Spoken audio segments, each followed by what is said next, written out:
എവിടെയെങ്കിലും ഒരു പാർട്ടിയിലോ ഒക്കെ പോയി ഫുഡ് കഴിക്കാൻ പോയി കഴിഞ്ഞ് കഴിഞ്ഞാൽ നമ്മുടെ അടുത്ത് ആ പാർട്ടി നടത്തുന്ന ആൾക്കാർ ചോദിക്കുകയാണ് എങ്ങനെ ഉണ്ടായിരുന്നു ഫുഡ്.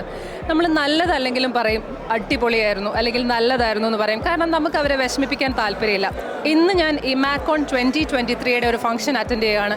ഇവിടുത്തെ ഫുഡ് സെർവ് ചെയ്യുന്നത് രുചി കേറ്ററിംഗ് ആണ്. ഇവിടെ ഒരുപാട് വെറൈറ്റി ഓഫ് ഫുഡ്സ് ഉണ്ട്.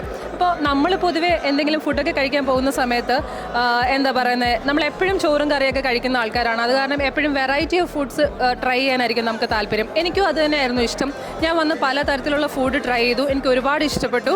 പക്ഷേ എൻ്റെ അടുത്തൊരു ഡോക്ടർ വന്നിട്ട് പറഞ്ഞു ചോറും കൂട്ടാനും ഒന്ന് പോയി ട്രൈ ചെയ്യൂ ജൂബി എന്ന് പറഞ്ഞു. ഞാൻ പറഞ്ഞു ചോറും കൂട്ടാനൊക്കെ നമ്മൾ എന്നും വീട്ടിൽ കഴിക്കുന്നതല്ലേ ഡോക്ടർ എന്ന് പറഞ്ഞു. അങ്ങനെയല്ല, ഇത് ഭയങ്കര സൂപ്പറാണെന്ന് പറഞ്ഞു.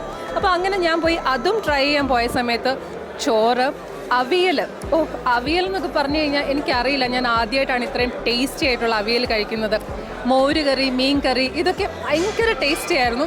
അപ്പോൾ ചിലപ്പോൾ പറയും വീട്ടിൽ നല്ല ഫുഡ് കഴിച്ചിട്ടില്ലാത്തതുകൊണ്ടാണെന്ന്. അങ്ങനെയല്ല കേട്ടോ, ഒരുപാട് അടുത്തുനിന്ന് നല്ല വെജിറ്റേറിയൻ ഫുഡ് കഴിച്ചിട്ടുണ്ട്. പക്ഷേ എന്താ പറയുന്നത്, ഇത്രയും വെറൈറ്റി ഓഫ് ഫുഡ്സ് ഉണ്ടായിട്ട് അതെല്ലാം ഒത്തിരി നല്ലതായിരുന്നെങ്കിൽ പോലും ഈവൻ നമ്മൾ ഡെയിലി കഴിക്കുന്ന നമ്മുടെ നാടൻ ഫുഡായ ചോറും കൂട്ടാനും കഴിച്ചിട്ട് പോലും ഭയങ്കര വെറൈറ്റി ആയിട്ട് തോന്നി. അത്ര ടേസ്റ്റി ഫുഡാണ്, മസ്റ്റ് ട്രൈ ആണ്.